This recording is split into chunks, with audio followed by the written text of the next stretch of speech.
Everybody unmuted here. And I'm going to pause my iPad because it is almost dead, so we have a little outro music at the end. So, hello everybody, welcome once again to ThrillGeek This Week.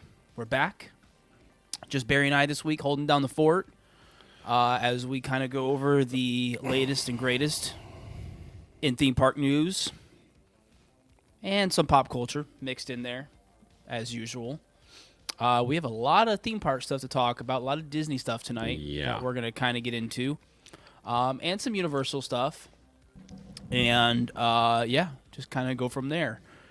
Barry, how was your weekend? Did you do anything over the weekend?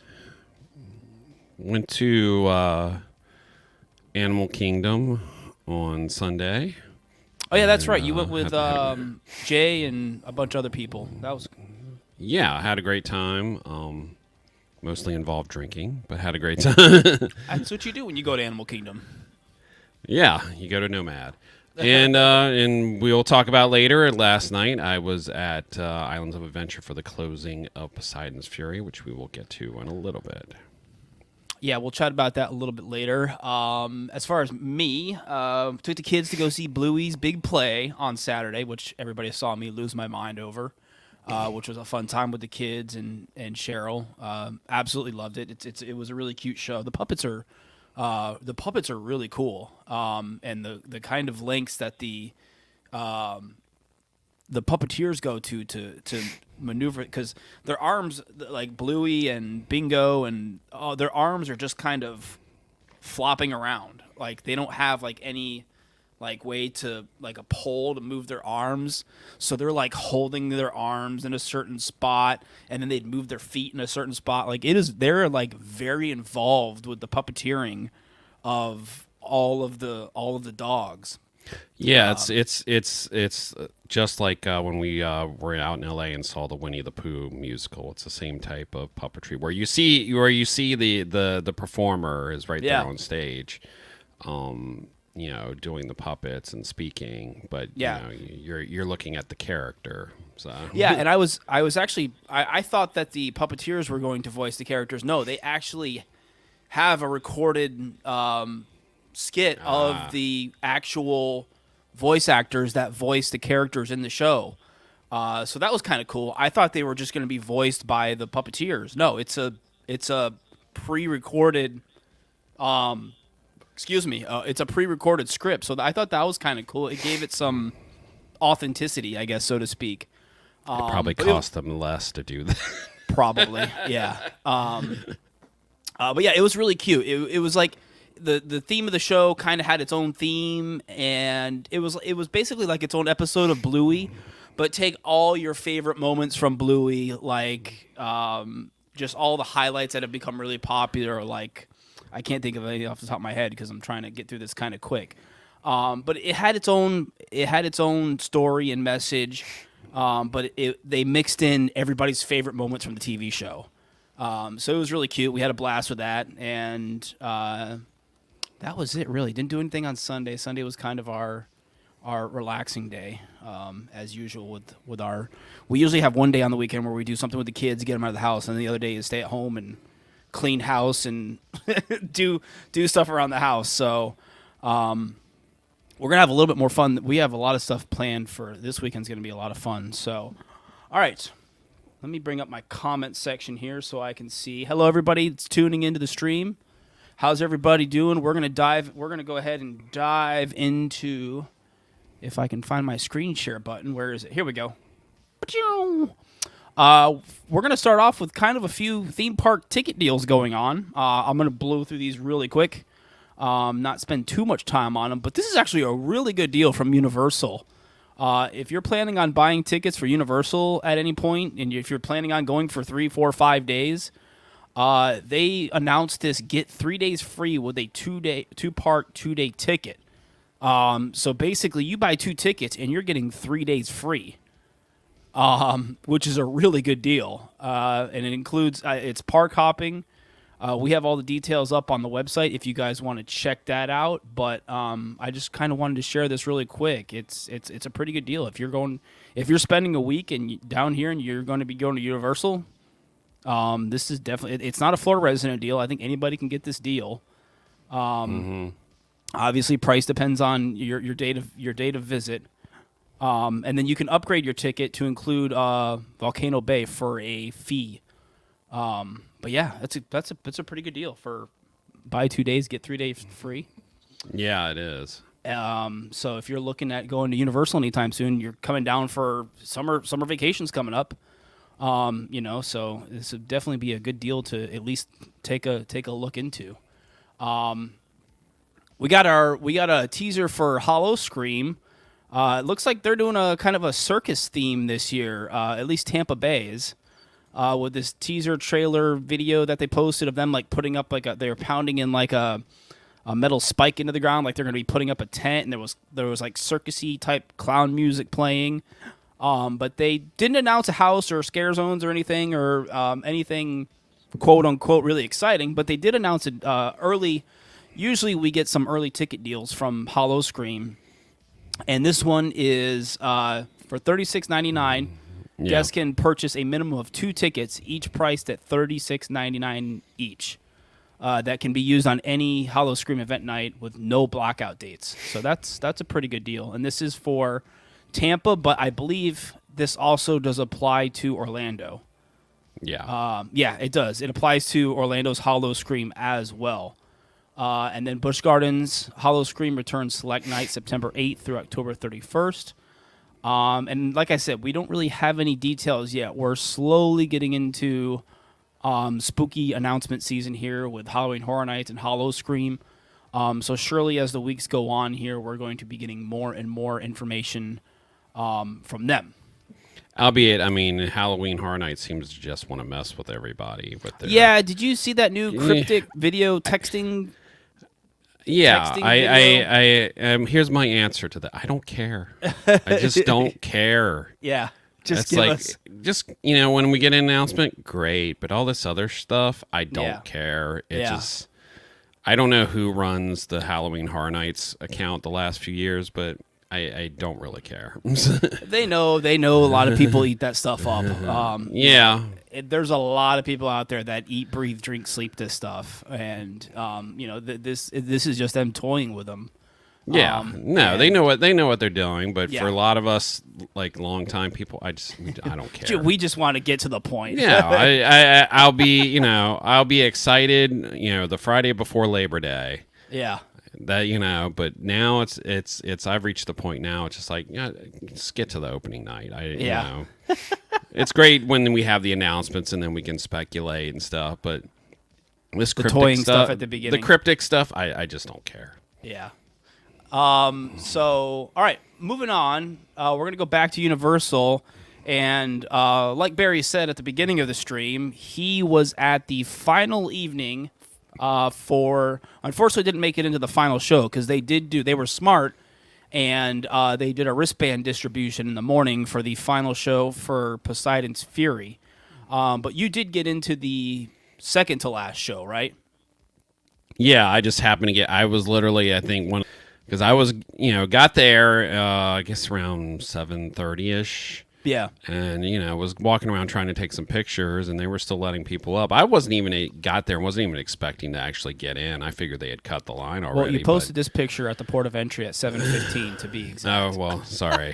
I don't remember. I know. I was just being a because as usual with something like this, you're running into like every so many people. Yeah. Oh yeah. Everybody was there for the final. Everybody's there. That a lot of people we know, and then a lot of the. I don't want to be mean. The Universal fanboys and girls who. Yeah.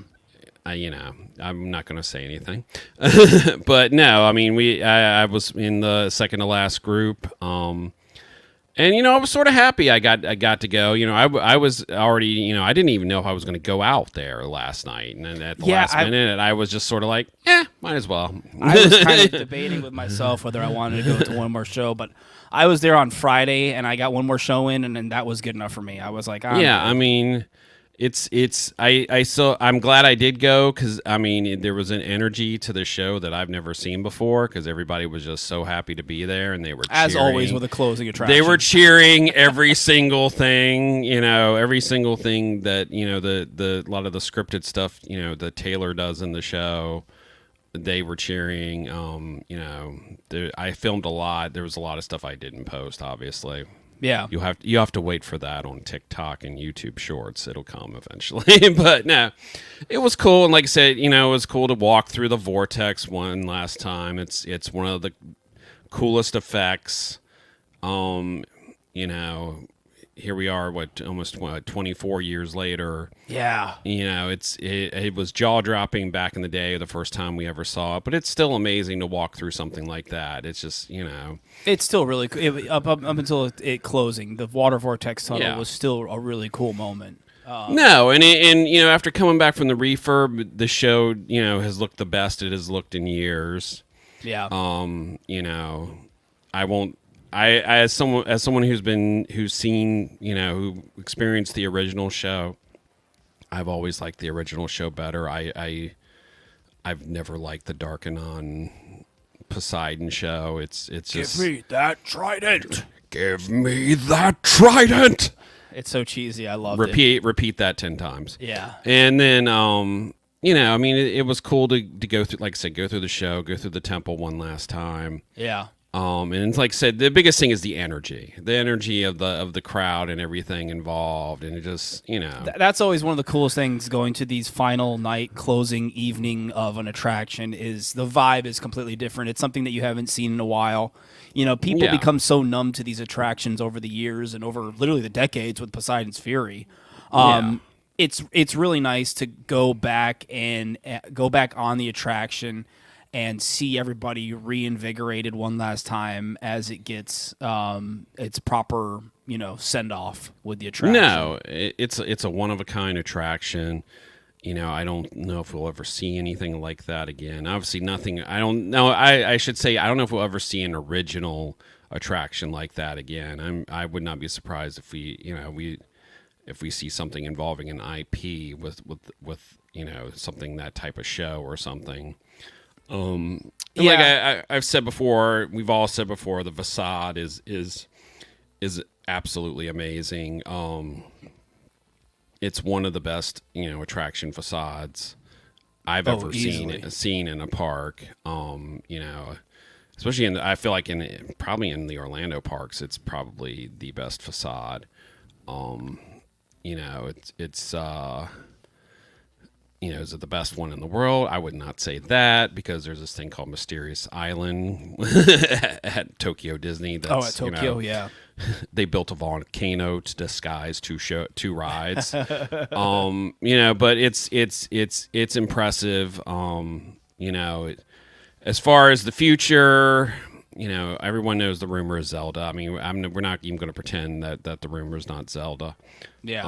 The interesting thing will be see is how fast things are going to move, because as we discussed before, when it was announced it was closing, this thing was supposed to run for a few more years. That was the whole point of the refurb.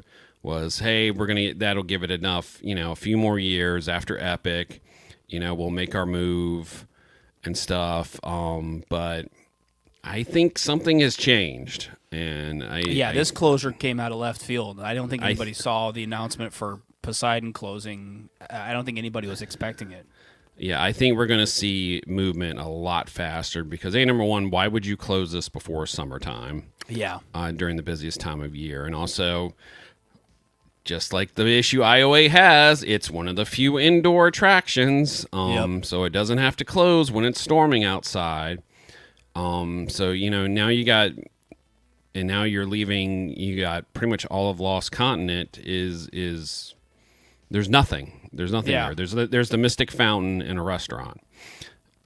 So it's There was a discussion on, I forgot who posted. I think it was the guy that runs Amusement Insider. He had a really good tweet. I can't remember if he did a video, but he posted something about a lost continent, and he went to Islands of Adventure back in the day, early 2000s, like some of us did, me including. My first visit to Islands of Adventure was in 99, 2000. I can't remember which. I think it was 2000.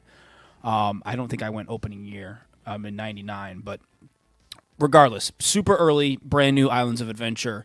And he mentioned something about Lost Continent and how that land actually stuck with him the most out of all of the lands in Islands of Adventure. Lost Continent with Enchanted Oak Tavern, Dueling Dragons, Poseidon's Fury.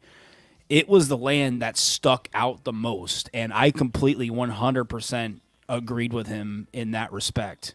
As far as if I go back to when my first, bless you, if I went back to my first visit to Islands of Adventure, I don't remember much about Seuss Landing.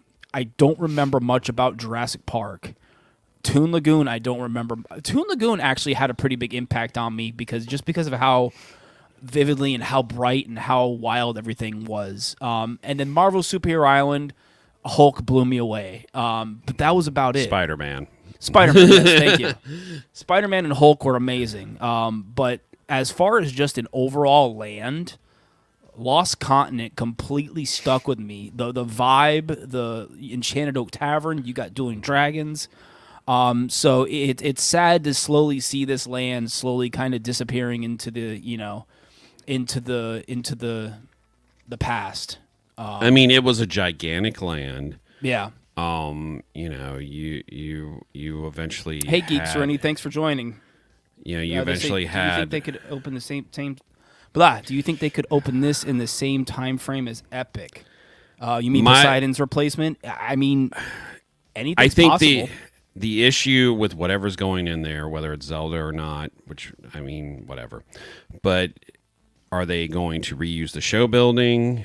I think Sinbad Theater, I think, is going to be torn down. Yeah. But that's the other issue is, okay, if they decide to tear this all out and start over, that's going to take a huge chunk of time because this building's massive. You got the building's massive. You got Hogwarts Express back there, so it's like if the destruction, if they have to tear everything down, that's going to take a lot of time alone. Yeah. To do. It all depends on what are the plan. If Zelda is coming, what are the plans? Obviously, we're looking at if it is Zelda, there's going to be 2 attractions at least. You got to assume with the plot size. If you ever look at like Google Maps, that area that's left in the Lost Continent is gigantic. It is a huge chunk of space. So I mean, I imagine if it is Zelda, you're looking at 2 attractions, or maybe it'll be an attraction and a show. Who knows? Or some sort of new state of the art style show. You can kiss Mythos goodbye. Here's a look. Here's Poseidon, or here's Poseidon's Fury. Yeah. Obviously, the whole area out front with the giant facade and everything. Mm-hmm.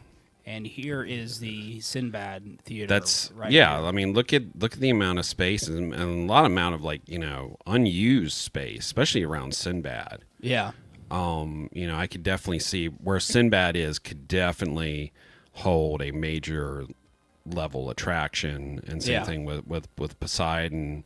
And like I said, Mythos will probably be turned into, if we're talking Zelda, will be turned into some type of dining venue. It's not gonna.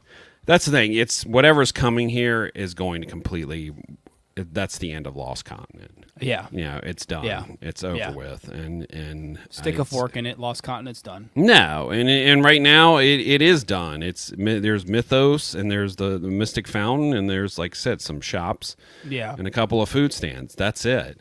So I think whatever's coming in here, which we knew eventually was going to happen anyway, Yeah.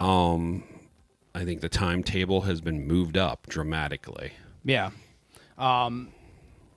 Yeah, exactly, Geek Serenity. They can build something huge there if they start from the ground Yeah. up. Yeah. Yeah, It's a huge piece of land. It's massive.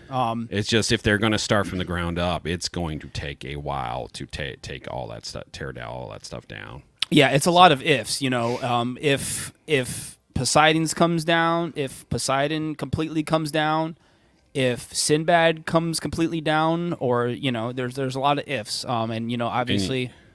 And you're looking at a lot of work that would have to be done at night. Yeah. That, you know, like Hogwarts Express can't be running if they've got a certain, you know, bunch of cranes moving back there, demolishing things. Yeah. It's like, so.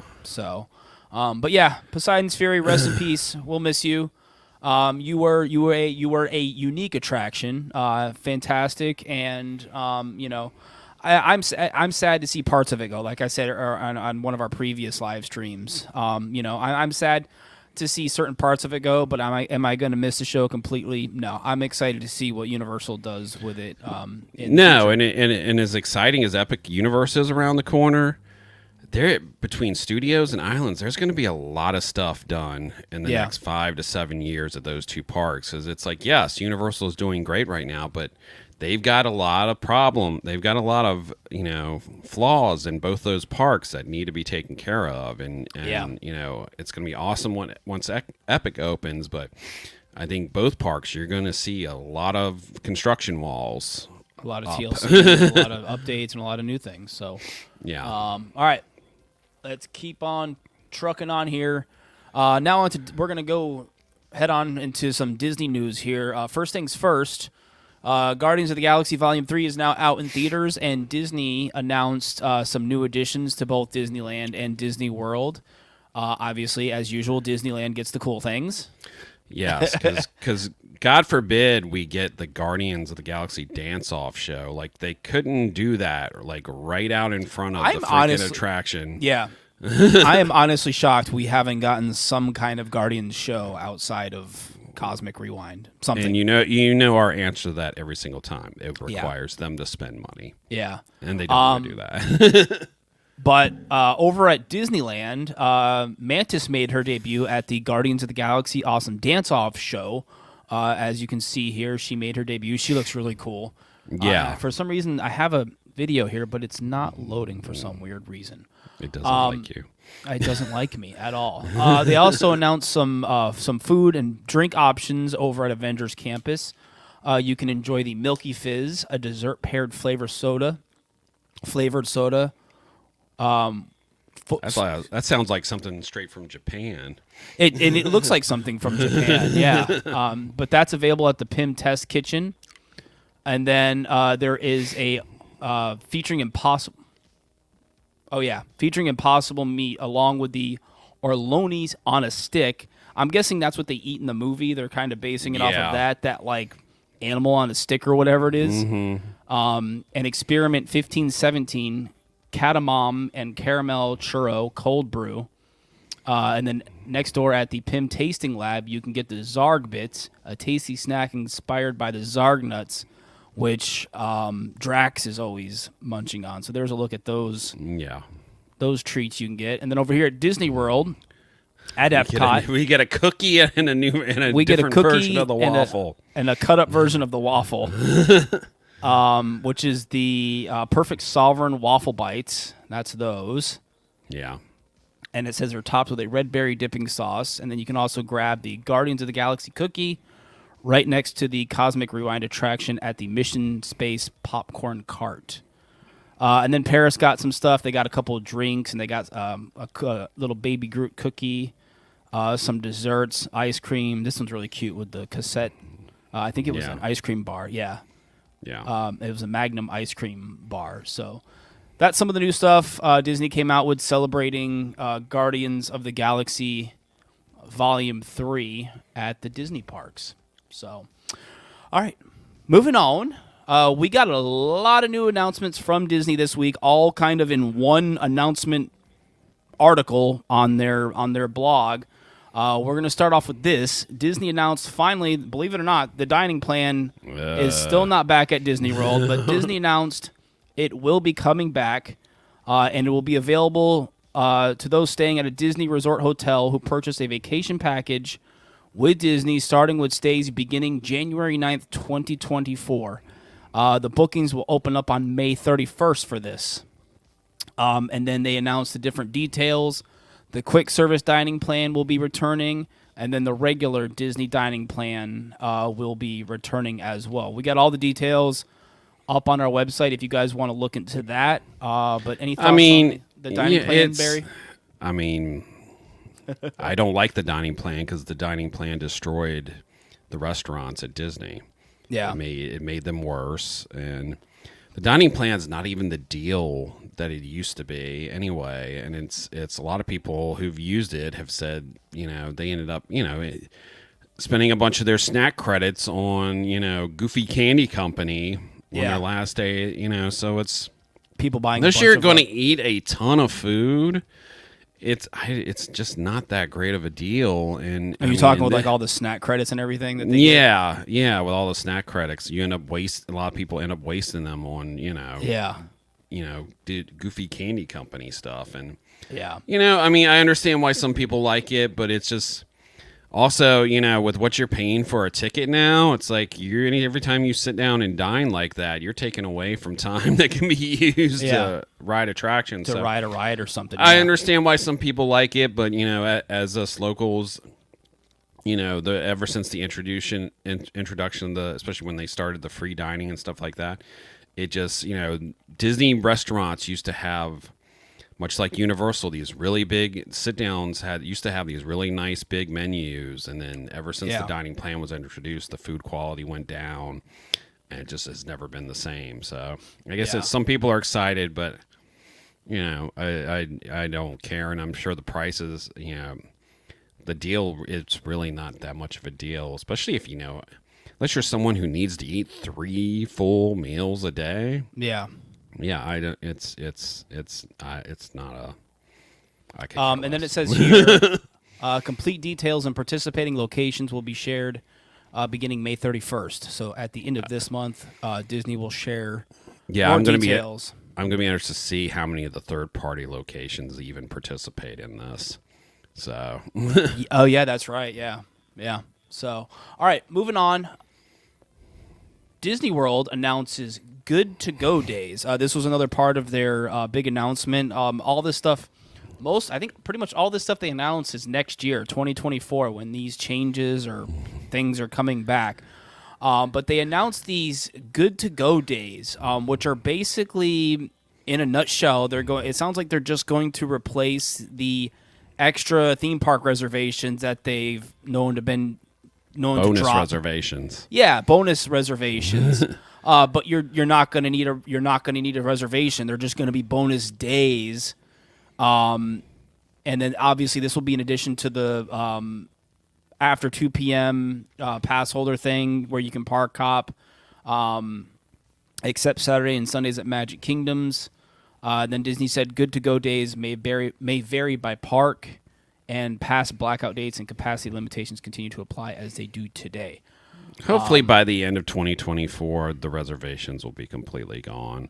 Yeah, there was a lot of discussion on Twitter and stuff about is this Disney's is this the beginning of the end for the theme park reservation thing that got put in place, post COVID, because everybody went to theme park reservations. I mean, most days right now you can get a reservation if you're an annual pass holder to anything, any day, any park. Guess what? Since the APs have been put back on sale, they haven't gone back off sale. So that might, as we'll talk about in the earnings report, that might give you an idea of how worried Disney is about this summer and fall as far as bookings go. So it's It's basically just making it so, okay, well, instead of having to pick a bonus reservation, just, every day during the week, probably you can just, you just can just go to whatever park. It's just, now anyway after 2, like you said, except for Magic Kingdom on the weekends, you can already go to any park. Yeah, and for somebody like me that cast members, we've been pretty good with getting theme park reservations as well. Everything's been pretty open, so we'll see.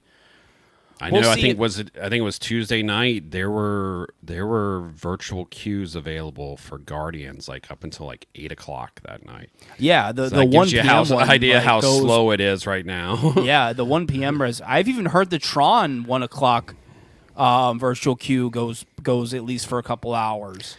Yeah, I mean, I really wish it's like during this times of year they would go to basically what Disneyland has gone to, where it's like, during slow times, like on the newest attraction, why are we doing virtual queue? Why it's just stupid, and it. On the other hand, it makes it easier for them to shut down the ride earlier, because that's basically what it allows them to do, because there's no one in line when the park closes. So it's just, I guess it saves them some money, even though it like we've said constantly on the show, it's a pain in the butt. So yeah, it was really interesting that with Ratatouille going to Guardians, when Guardians opened, they pretty much lifted the virtual queue thing shortly after Guardians opened. Yeah. I don't know if it was because it was in the same park. But we didn't get that with Guardians to Tron. No. Guardians is still doing the virtual queue. And I don't know if it's, institute it during the summer when it's busy and it's hot out. I mean, that's, the Imagineers apparently, didn't think and made enough queue space inside the building. Yeah. So I don't know if they're still afraid to have people waiting outside in the heat. Not that it's ever stopped them before on other attractions. Looking at you, Slinky Dog. But which, I mean, you want to talk about at least like in that corner next to the attraction, they can put up, they could have a queue line out there with a ton of umbrellas. Yeah. In some misters, but it's like, it's just take it off. It's, look how quickly Disneyland dropped the virtual queue off of Runaway Railway. It's like, it's. Oh yeah, I forgot they started Disneyland's Runaway Railway with virtual queue. Yeah, and it disappeared pretty fast. Yeah, they got rid of it pretty quick. Both Guardians is a monster capacity wise, and it's just at this point there's no, it's just an extra step that it causes all kinds of problems, that causes guest services have to deal with stuff every single day because of this, and it's with just the like virtual thing, you want people to come back to Disney World, stop making it a pain in the ass to go there. You know? And speaking of that, are we going to talk about the Genie Plus next? Let's segue over into that. Disney World announced this was more or less a tease. They didn't really get into too many details about this, but they did tease that pre-booking of Lightning Lane and individual not virtual queues, but individual Lightning Lane and Disney Genie Plus selections, guests will be able to pre-book them in 2024. How this is going to happen, Disney did not say. All Disney said in the post was, quote, this is to give their guests the opportunity to spend less time planning in the park and more time enjoying their visits. Disney mentions that no details can be currently shared and that more information will come at a later date. So now, did they say it was going to be for resort guests only? They didn't say anything about whether it's for resort guests only. Because I mean, here's the issue they're going to have. If it's for resort guests only, how many pre-books are they going to allow? I can even because check if they go back to like the way it was with Fast Pass Plus, how many people are going to be so pissed who buy Genie Plus the day of, and then they can't get any Lightning Lanes. Yeah. They're going to have to ride I can almost say, hey, I can see like, okay, if you're a Disney resort guest, you can book one in advance. That way they're not like, killing off all their inventory all at once. Are we going to go back to tiers? Yeah. I mean, that was the other thing. There was tiers. So it's going to be interesting to see how this works. And It says here on the Disney Parks blog, we've planned a Genie Plus service and individual Lightning Lane selections before the day of their park visit. Yeah, it doesn't say anything about whether they have to be. It's for a theme park or whether it's for resort guests or not. We want you to know we are working on ways for guests to do this in visits in 2024. Then, like I said, they're saying it's for guest time. Guests spend less time planning the parks and more time enjoying their visit. And they said they'll show more information at a later date. So yeah, and like one of the reasons why like Max Pass at Disneyland worked so well, and I think Genie Plus at Disneyland, you couldn't book until you were in the park. Yeah. So it's I guess now you can like book your first one in the morning, if I remember. I can't remember. It's see, and that's the thing. We know we follow this stuff, and even we're like, well, is it this? Is it that? Which once again, I think resort guests can start planning they can schedule their first one at 7 a.m. Yeah, they get to schedule. So I think if it stays with resort guests, can schedule one in advance. I think that would be fine. But any more than that, then you're going to risk, shutting out and pissing off day of guests. Yeah. And I realize, yes, the resort guests spend more money because they're staying at a resort, but it's like, once again, the issue Disney has had with Genie Plus and Lightning Lane and reservations is it causes many people who aren't as well versed to have a bad experience, and then they don't want to come back. Yeah. And we, as being people who follow social media and people, we all have people we know who go to the parks, and we have friends who go to the parks, and their family members go to the parks. How many stories have we heard of people like, I'm not coming back? Yeah. And even us who, we love Disney World, obviously, because we live here and we grew up with it. But, I tell people, go to Disneyland. It's a much more enjoyable experience. But they've really have got to, it's funny that like, they've just, I don't want to say that they need to find a level where they're not, killing all the spontaneity out of the day, but it's like, looks like we're just going back to Fast Pass Plus. But like I said, hopefully, I think the one complaint everyone's had is having to get up at 7 a.m. to book your first Lightning Lane. And I think if you can, and your virtual queue, and the virtual queue, if you can let resort guests book their one in advance. Yeah, I think that will be fine, but anything more than one, and then I think it's going to end up causing so many problems. Yeah, it'll be interesting. I'm curious if this, I wonder if this is, obviously with Iger being back, I wonder if this is something to do with him trying to get things back to a little bit more. I don't know. I was I was brainstorming the other day if he has something to do with this, trying to, because I remember when he came back, I can't remember if it was it was an interview or something, and he didn't have a whole lot of experience with the theme park reservation and the Genie Plus thing and a lot of this stuff. So I wonder now that he's been back for X amount of months, he's seen just how difficult this stuff is, and maybe I mean the 7 a.m. thing has been one of the biggest complaints since the system started.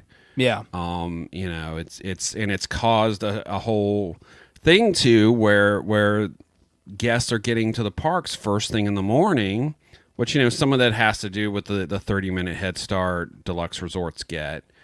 But then we've seen it because we mostly go in the evening to the parks. The parks are not as busy at night as they used to be. Yeah. You know, I mean, some of that has to do with Magic Kingdom, has to do with lack of entertainment at night. I mean, you have the fireworks and that's it. You don't have a nighttime parade or another show like Disneyland has, or even other entertainment like almost every single other castle park in the world has at night to keep people in the park. And you know, same thing. You know, Epcot has to have a big enough show, a good enough show to keep people there, because that's where that park was making money, would make extra money. It was people would hop over to Epcot at night. During the evenings, yeah. Have dinner at one of the restaurants and go see Illuminations. Harmonious just didn't do well enough on top of, you know, all the other issues it had. They need a destination show that's going to keep people in that park, you know? I mean, you know, Hollywood Studios has Fantasmic back, but even there, usually if they're running 2 shows, that second show half the time is half full. Yeah. You know, because people aren't staying as late as they used to. Because so many people get to the parks first thing in the morning, which, you know, and then of course Animal Kingdom doesn't even have nighttime hours anymore. So, yeah, you know, that was the whole point of, like, you know, adding Pandora, and then they added, you know, Rivers of Light, was the, you know, so that park could stay open later and make more money. Yeah. So it's gonna be interesting to see what they do, because they're going to have to walk a line. So.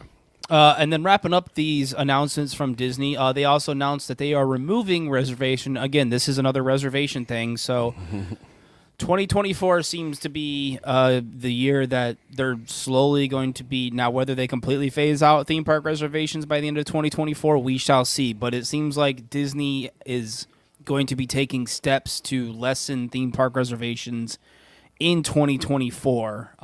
This was another one that they announced. They were removing the reservation requirement for date-based tickets. And then I think this starts on, it says you will simply select a date for January 9th, 2024 or later, complete your purchase, and then you will be all set. So no booking a theme park reservation or anything like that. You don't have to worry about any of that. Yeah, I mean, we knew this was coming even before they announced it, because it just made sense. And a lot of us, you know, have been like, why hasn't it been this way for a while now? But yeah, it's I think the more if they can just get rid of all the reservations, I think it will help. I mean, that's one of the things that's, you know, Universal has you know, built up so well and are doing gangbusters and positive word of mouth, is you don't have to make reservations.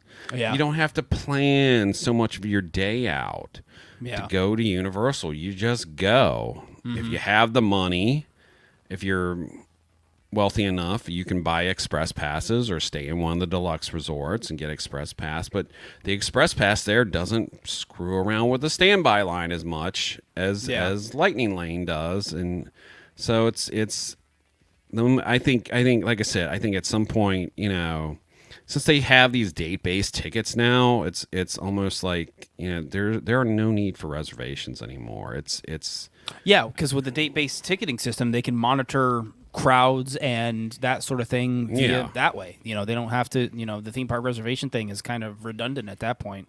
Yeah. You know, it's really not necessary. So we'll see. You know, it is a positive sign that, you know, I maybe Disney didn't want to just completely just drop theme park reservations one day and go, okay, you know, you're free to go. I don't think my Disney experience could handle that. Right? It would literally burst into flames. I hate to say it. It's like, why are they waiting until January? I would not be surprised. It's an IT thing. Why it's going to take that long for them. Yeah, it definitely seems like they're doing a phased out rollout of maybe possibly we'll see getting rid of theme park reservations completely by the end of 2024, because a lot of these changes are taking effect early 2024. So we'll see. So all right. Oh, goodness, we've been I thought we weren't on for that long. We've been chatting for 48 minutes already. We're going to wrap things up here talking about the earnings, because the Disney earnings call, which happened today, this late afternoon. I kind of tried to keep up onto it. I don't know if you caught any more details, Barry. If you kind of want to. I mean, it basically, to sum up, is as far as Disney Plus, they lost some subscribers, but most of the subscriber loss was outside of the United States, which everyone pay, and a lot of people outside the United States pays less than we do. But they actually Disney Plus lost less money than originally was thought it was going to, so that's good. The only interesting thing out of Disney, Hulu will be added as an extra button, Hulu Plus, which will make some people happy. Definitely, that you'll be able. Yeah, to I saw access that. Hulu. So I was confused. Are they just combining them into one thing, but it's still going to be two I separate think it's things? I think it's if you have the bundle, you'll be able to access Hulu Plus On the Disney Plus app dashboard, kind of. Yeah, I was confused when that, because I saw multiple people tweeting about the Hulu Disney Plus thing, and I was confused. I was like, are they merging them into one app, or is it still going to be two separate entities? Or Yeah, it's confusing. And I guess Christine McCarthy, the CFO, mentioned that some programming will be leaving Disney Plus, which sounds like they're going to do what seems like every other studio has done now, where they're going to sell off some stuff to some of these other channels, which is what they used to do. So I'm sure stuff will be moving in and out, even though there is a huge giant chunk of the Disney's library that still has not made an appearance on Disney Plus. yeah, Scott. I need to ask him. Does he say his last name Gustin or Gustin? Who knows? I need to ask Scott. If you're not following Scott on Twitter, please do. He does a phenomenal job covering mainly Disney. Yeah, pretty much only Disney. I think he does occasionally post Universal stuff. I mean between him and Ashley Carter, yeah, they're both good follows. Yeah, if you're not following either of them, you're missing out. I go to Scott for a lot of, if I need some news, there's a 99.9999% chance that Scott's got it up. But yeah, we're kind of going through his coverage of the earnings call. This was really interesting. He said Iger says that they are quote closely evaluating where it makes sense to further invest in the parks. Quote, and we have a number of other growth and expansion opportunities at our parks, and we are closely evaluating where it makes the most sense to direct future investments. So that's kind of interesting. Yeah, that's a little veiled thing. I mean, there's also more Florida stuff in what was talked about. I could definitely, the Lake Nona project, I could definitely see them scaling that back to, especially possibly the whole thing the plan was to move Imagineering out here. I don't know. I don't think that's the plan anymore, because number one, so many of the Imagineers quit. Yeah. Because you just how are you going to attract any good talent to come work out here with the current things that are going on in this state? Not to get political, but I hate to say it, we get no choice anymore whether things get political.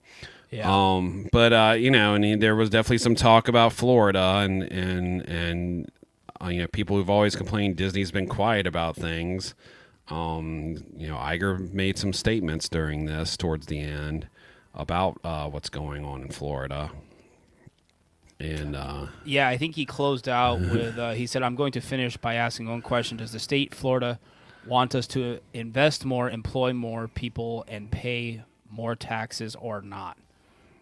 So that was kind of a vague statement, but I think people had a pretty good inclination as to people. It's been interesting to see how many people complain about, well, is Disney saying it? Disney doesn't need to say anything. Yeah. Disney has a lawsuit right now, and they just amended that lawsuit because of a bunch of things that happened and certain things that were said. And it's like they can be, like I said, quiet except for little statements like Iger did today. Mm-hmm. It's going to be interesting to see what happens because this lawsuit not only affects like Disney, whatever gets ruled out of this, this affects companies, people in general in this country as far as free speech and everything. So, sure, yeah. well, it's gonna be a while before we get a resolution to that. I know people like things wrapped up in a bow real quick, but that's not how courts work. Yeah, definitely. But I mean, the earnings reports seem to be a lot better. The interesting thing is, like, I guess money being down at Walt Disney World, which I don't know if they were sort of, and I think it wasn't in Gustin's thing, but I think they talked about something about, things usually go down after a celebration ends. So I don't know if that's a little, somebody else mentioned is that a little warning that, hey, maybe the next quarter or two is not from Disney World's not going to be that great. Which we've talked about on here is just like seeing, bookings are down this summer. Annual pass holders are back. Pass holder sales are back. There's bigger discounts this summer than there have been in a while. You can go online, look at the bookings for like the non-resort hotels for around Universal and Disney, and those prices are some of the lowest they've been in a while. Yeah. For hotel rooms right now. So it's. If people are coming this summer, they are waiting until the absolute last minute. And same thing if you look at airfare prices have, for like I think 8 months in a row, have gone down. Yeah. So things are. I think people are tightening their belts, and I think whatever built up pent up demand is over with. We're now starting to get some international pent up demand.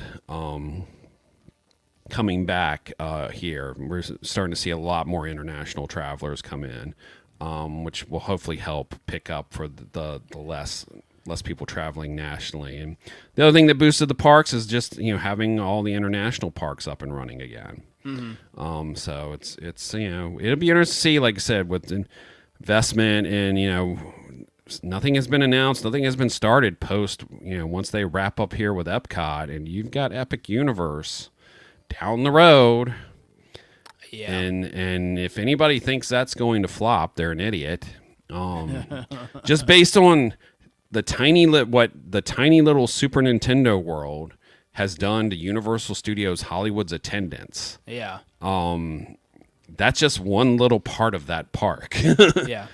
And we're getting the biggest one in one brand new theme park. Yes, we're getting the biggest one, which we got to see the prediction come true this week with that you will be entering through the tunnel onto the second floor of ours. So like I said, and ours is going to be the biggest one, and on top of we're starting to see the Dragon's Land come together with the giant dragon totems getting painted, and like I said, this park is albeit there's a couple of things that aren't in it that were originally planned, but this park's we're getting a Universal Monsters Land. I mean, come on.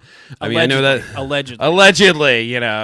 Believe it or not, nothing's been announced yet for this theme park. I know pretty much everything. It's funny how we know more about what's coming to Epic Universe than we do know what's coming into that DreamWorks kids area in studios. I was thinking about that the other day. I was like, Universal has not announced anything officially for Epic Universe yet, but we know pretty much.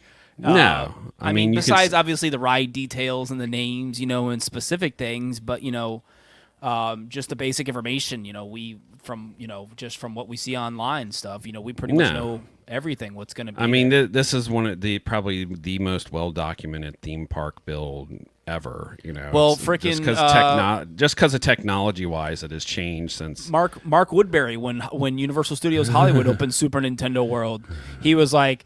When he announced Super Nintendo World, I forgot they did announce Super Nintendo World because Mark Woodbury announced it at Hollywood, and he was like, he said something like the worst kept secret ever, or something along those lines.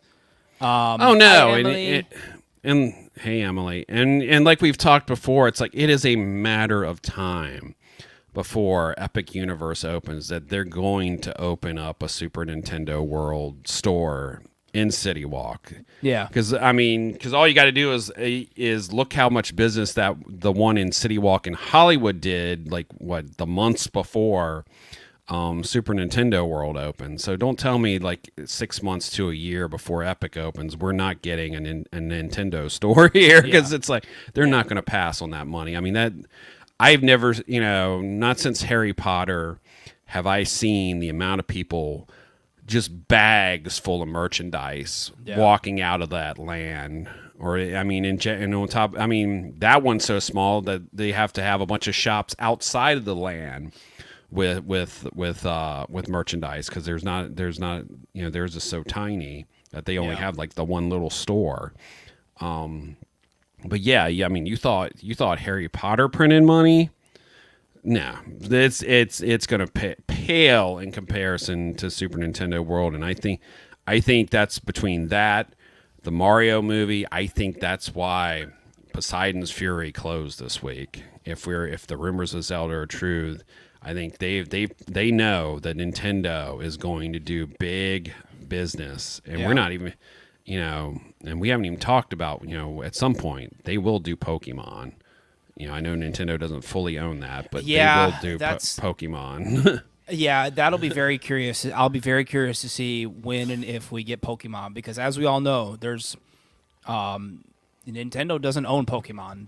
They have, pretty much the exclusive rights to it. Yeah. But the question is that relationship good enough between, what's the name of the company that owns Pokemon? Niantic? No, is it that company? I can't remember. Anyways, the company that owns Pokemon, and the relationship between them and Nintendo is good enough for them to say, hey, would you guys trust Universal? I think after the success of Super Nintendo World in Japan and Hollywood and what will happen here, I don't think that's an issue. And even though we don't know fully what's going into that DreamWorks Kids Land, at studios, everything we've been told is whatever's going in there, that's only going to be a like 5 to 10 year thing. That's why they're not spending a lot of money. Yeah. It's there's no big dark ride going in. It's a temporary fix that's eventually going to be replaced with something else at some point. Unless where Simpsons is, which we know at some point, that's going bye-bye. Maybe that's where Pokemon goes. Who knows? But there's been a lot of discussion about the future of Simpsons. That's I think that's another IP that's up in the air that we could see. Because people, I know so many people attribute, people always want to attribute Nintendo to kids, but it's like, how many adults play that stupid that Pokemon game still? Pokemon Go, yep. Well, yeah, it's compared to I've taken Jordan to, Jordan, my son, he's really into Pokemon Go. And I've taken him to the, they have those it's like a meetup, I guess. Everybody gathers to battle this big Pokemon or something. Yeah, yeah. And I go there, and there's more adults than kids there. Oh yeah, it's there's grown ass men over there with their phones, trying to catch this Pokemon and stuff, and it's really cool seeing it. Well, it's no different. It's like I haven't. I have a PS4. I have a gaming PC, gaming laptop. Yeah, Geek Journey says a Pokemon company. Niantic makes Pokemon Go. Yeah, because they also made that Portal game or whatever it was. Niantic. I can't remember the. What was it called? Then they made the Harry Potter one too, I think. Yeah, all those games where you kind of it's GPS based, and Niantic is known for those. So on top of the regular Pokemon games. Yeah. But no, it's like I own a PS4, I own a gaming PC laptop. Yeah. And I own a Nintendo Switch. Guess which one gets played the most? The Nintendo Switch. Yeah, the Switch. Yeah. The one with the least amount of the least good graphics because it's Nintendo. I can sit down and play Mario Kart for 15, 20 minutes, and it doesn't involve a whole thing of I can play it anywhere. If I'm bored, I'm on an airplane. I'm waiting for something. I can. Speaking of Zelda, isn't the new Zelda game coming out here in the next couple weeks? Yeah. Yeah. So I don't know when I'm going to get around to that. New Zelda, the new Zelda game's coming out here, I think, in the next couple weeks. And then how long it's going to take to finish that game. Yeah. Zelda games are infamous for taking forever to completely finish. So I think the only last thing is both of us saw Guardians of the Galaxy Volume 3. I really liked it. It's probably one of the Marvel things, MCU things I've liked the most in a long time. It was really, really good. Visually stunning. It is amazing how far they've come with like Rocket's animation from the first movie. Like I mean, we just feel. I mean, Groot's the same way, but more so with Rock. We just think that Rocket is a living, breathing creature. Raccoon, yeah, he's just a raccoon that talks. Yeah, yeah. I mean, that's where we're at now with Rocket. It's just you know, I will say one thing compared to the last few Marvel films, there is not a flawed effect shot in that entire freaking film. No, visually it looked fantastic. There was not one moment in that movie where I was like, ooh. That CG bad. No, it was stunning. It was perfect capper to go. I liked it more than Volume 2. Definitely. I had a weird love-hate relationship with Volume 2. I'm not the biggest fan of Volume 2. Yeah. You know, I think it's a perfect capper. I know there's been some complaints about the creature abuse. I don't want to say animal abuse. I want to say creature abuse. Yeah, I mean, all I got to say to that is you don't get the emotional punch of Rocket's story without some of the horrible things that happen. And yeah. just to show, and it just even in that little bit, not including this other gigantic part that the main villain does, just shows the cruelty of the high evolutionary, just the absolute cruelty. Can we talk about how fantastic he was? Oh my god! He's an amazing actor. You know, it was just so good, and just the journey that they all go on, and just the journey Nebula has gone on from the first movie to now is probably the biggest journey out of all the characters. And even what do you think of Adam Warlock? I liked, you know, I realize he served a purpose in the movie. It was interesting to see like he's the way he is because he made her pull him out before he was fully incubated, so he was a little bit stupid. Yeah. But no, I thought I liked everything about the movie, and even the movie's 2.5 hours long. I don't think there was a slow moment in the entire film. Like I said, I think beginning to end, it's about Rocket's story. It really is. Yeah. And to see like all the different characters, go on this, in their journey, and obviously some of them are going to continue on, as we saw in one of the mid-credit sequence, in the mid and end credit sequences. So I think at some point the Guardians will be back, but it'll be someone else at the helm, obviously, because I think, of course, the naysayers, you got to love these people who are just wanting the MCU to fail now. And now it's like, Guardians ended up going, the projected money kept going up all weekend. And then, as of Tuesday, it's $344 million worldwide. Yeah. So it's like, it's looking like it'll probably you got to remember the other two Guardians movies didn't make over $1 billion. As much as we love the Guardians, it's like, there's still a lot of people that it's not Black Panther. And that's kind of my relationship with Guardians of the Galaxy. Like when I remember, I kind of reflected back on, Guardians was the first Marvel movie where I was like, who the hell are these guys? Yeah. It was the first MCU movie that wasn't Iron Man, that wasn't Thor, that wasn't the iconic MCU characters. So when I started seeing commercials for Guardians of the Galaxy, I was like, who are these guys? I knew nothing about them. And now, like 3 movies later, they're like my favorite of the, some of my favorite MCU characters, and some of my favorite movies. No, and it showed with the MCU, the first Guardians film, that if you have the right characters, you have the right story and the right director, you can do anything. And if Guardians had failed, I don't know how much of the cosmic stuff we would have gotten. Yeah. It's that's why, we have, like, MCU now has every single type of genre, you could go for, we got Secret Invasion coming up, which is basically more of like a spy thriller, so I'm excited for that. Yeah, it's like that looks really good. But you gotta, Quantumania, yeah, it was a misstep. All the other Marvel movies, they've made money. Are they making what they made before? No, but we're in a different time now. It's just like, it even after opening weekend, it was the 4th highest grossing film of the year. So it's like, and Mario is way up here above everybody else. What we never talked about Iger actually congratulating Universal on Mario's success. No. How about that? That was really cool. No, and they should, because it's hopefully a good sign, but it also, like we've talked on here before, with family films, it is about timing, and that's about when Mario opened up. There was no other family stuff. Yeah, there was no competition. And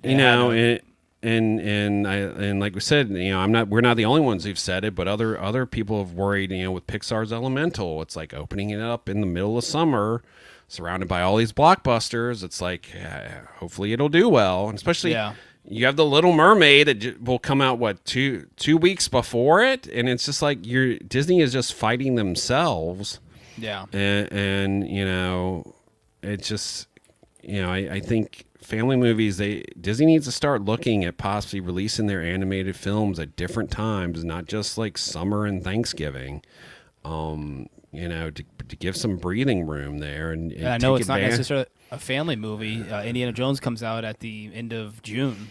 Well, yeah, I think we talked last week. It's like Guardians, Little Mermaid, Elemental, Indiana Jones, and luckily they moved the Marvels, because 2 weeks after that, the Marvels was supposed to come out. Yeah. But I all that, they wisely pushed that back. I think a lot of it has, like I said, a lot of these big movies have changed because of just getting. I think all you got to look is Wakanda Forever and Quantumania. They were working on the effects for both of those at the same time. Guess which one got more time to work on the effects? It was clearly Wakanda Forever. So it's I think that's affected things, but obviously it seems like we're at least now we're not having as many major blockbusters go up against each other each week. It's more of a breathing room. There's usually only one big one each week, except for I think once you get into June, though, I think it's shown now as if a movie is good enough it doesn't matter what time of year you release it, it's going to do well, and it's actually almost better sometimes when you have some breathing room and you're not just cramming everything into summertime. So people's movie going habits have changed. They will come out for certain things. They just won't come out for everything like they used to. Yeah. So. Really quick before we get on out of here, me and you we're Haunted Mansion. What did you think of our first look at Jamie Lee Curtis as? Is that Jamie Lee Curtis? I can't tell. Yeah. Yep. It does look like Madame Leota, though. Yeah, I was actually pleasantly surprised. She actually looks pretty good. I mean, it's obvious they put makeup on her to make her look like Leota Toombs. Yeah. The obviously the original Madame Leota. So we've had this discussion before about the Haunted Mansion movie. It's just, I know I'm going to go see it. I have zero expectations going in. I think that's the only thing I can do is walk in with zero expectations and then hope it doesn't completely suck. I think it got rated PG-13, so that's a good sign. Yeah. It's rated PG-13, so maybe, I do think this one's going to be a little bit darker. I think it's going to be less of the Eddie Murphy silliness that we got in the Eddie Murphy one. Yeah. I hope this one has a little bit more serious of a tone throughout the whole movie, which it seems like from the trailers that we've gotten, I think it's going to. And the fact that we got a PG-13 rating, that kind of, because I think the Eddie Murphy one was rated PG, if I remember correctly. Yeah, so. I mean, and we've discussed this before. It's like doing horror comedy. It is one of the hardest things to pull off. And I get it. It's the Haunted Mansion. It's not supposed to, the Haunted Mansion attraction in and of itself is a silly, spooky combination. So, yeah, like you said, we'll go see it, zero expectations, I think at this point with the movie, as long as I'm entertained when I come out, I won't consider it a flop. I mean, I think it's going to be a good summer for Disney. Like after the premiere the other night, like all the initial buzz for The Little Mermaid has been very, very good. Yeah, they just had the red carpet premiere of the movie, so that's and they lifted the embargo as far as like people giving social media reaction, and in all of it, even from people who who aren't just shills, has been very, very good. So I'm excited. I mean, I'll obviously be going to see it because everyone who knows Sin knows she is a gigantic Little Mermaid fan. Yeah. So. No, I'm excited for it. It should be a good time. I still can't get over Flounder and Sebastian, but maybe I'll warm up to them in the movie. Yeah, I mean, the good thing I just from people is just a lot of people saying it's like the best live action one they've done so far, which to me it was some of the moments between Jodie Benson and Halle Bailey. Yeah, this right here, this was it was really, really, really kind of made me all fuzzy seeing those two, get together. No, I hope it's good because I mean I hate to say it, out of the live action stuff, the only two good ones have been Jungle Book and Cinderella. The rest have been from okay to trash. It's like, and I hope it does well, and I hope it is good because it's like, was it? The Lion King remake made $1 billion? Does anyone talk about the Lion King remake now? Does anybody care? I feel like after these movies have come out and made whatever money, nobody watches them. There was a poster. Somehow I got wind that the CG Lion King remake made over $1 billion, and I was like, yeah. I completely forgot that movie made over $1 billion at the box office. And it wasn't even good. No, it wasn't. It wasn't even good. It was. Yeah. It was. I was completely shocked, and I had completely forgotten that movie made over $1 billion in the box office. I couldn't believe. No, I mean the only two that I felt, and most people felt were good, is the Jungle Book, because the Jungle Book actually did a better job telling a coherent story compared to the original. The original really is. The original is a series of vignettes, whereas the live action one did a more coherent story. And Cinderella, because Cinderella, it's like I think the ones where they've sort of gone in a more original direction have done the best, and the ones that have been note for note, or in the case of Beauty and the Beast, hiring a Belle who can't sing, for the name recognition only, I've seen Beauty and the Beast once. I have zero interest in ever watching that version of the film ever again. Why would I watch that when I think that's the issue now with Disney Plus. Why would I watch the live action one when I can watch the animated one right there? It's like, I will say Aladdin was halfway decent. And that was one where they switched some things up a little bit. Yeah, the Will Smith Aladdin was pretty good. It was halfway decent. But yeah, most of them have not been that great. So it's like I still have zero interest in ever watching Dumbo or Pinocchio. You're so not it's missing anything. No, everyone I know who's seen it, and I can't think of anyone who likes, which is why like. I'm like, oh yay! It's like Beetlejuice 2 is going to start filming, and I'm like, yeah. And Tim Burton has made a good film. When was the last time that was? Yeah. And all I gotta hope is that it's got a good script, because that, to me, that's got to be the only reason Keaton would come back. Yeah. 'Cause Oh. he doesn't need the money. He doesn't need the money. He doesn't need it. Yeah. You know, he you know, and I hopefully they've got a good script. Like I said, you know, the best thing Tim Burton's been involved in years was Wednesday, but you got to remember there was a bunch of other people involved with Wednesday too. So it's but we'll see. We'll see. Hopefully it will be good. Hopefully it won't be one of Tim Burton's overly use of CGI fest that he's had. Definitely, I feel like just has made his stuff really look really blah and generic and stuff. So hopefully it will keep with the style of the original movie. All right. Well, we ended up running long. Almost an hour and a half. So I think we're going to get on out of here. Serenity, thank you for tuning in as always. I appreciate you and anybody else that's tuned into the stream, listening to us rambling on as we do every week for an hour and a half. We try to be entertaining, and we just try to come on here and nerd and geek out about the things that we love, which is theme parks and movies. So yeah, we appreciate you guys as always. Barry, go ahead and get us on out of here. Tell us where they can follow you, follow us, and all that stuff. Well, I'm at Culture and Thrills on Twitter, Instagram, TikTok, and YouTube. And we are at ThrillGeek on Twitter, Instagram, and TikTok. Facebook.com/ThrillGeek. Please like and follow our Facebook page. YouTube.com/ThrillGeek. Please subscribe to our YouTube channel. Twitch.tv/ThrillGeek, home to our ThrillGeek This Week live stream. ThrillGeek.com for the latest in theme park and pop culture news, and you can continue the conversation over on our Discord channel.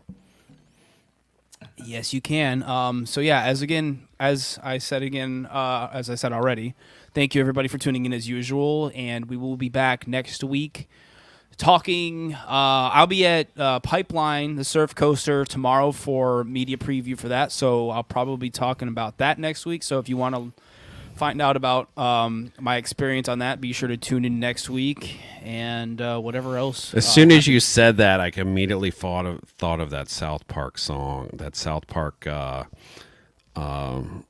song where it's like a theme to a Japanese fighting game, and it's like protect my balls. Yeah. Thanks, Alex, for tuning in. Appreciate you. Make sure you tune in next week. Yeah, so I'll be at Pipeline tomorrow, and I will give. I'm going to be there with Madison. You guys have seen Madison here on the stream a handful of times, and she does articles for us. So I will be there with her tomorrow, riding Pipeline, and I believe they're going to film us on the ride. So look for all that stuff, and maybe I could see if she wanted to join us next week to talk about it. So, but anyways, yeah, take care, be safe, guys, and we'll see you guys next week. See you in the parks.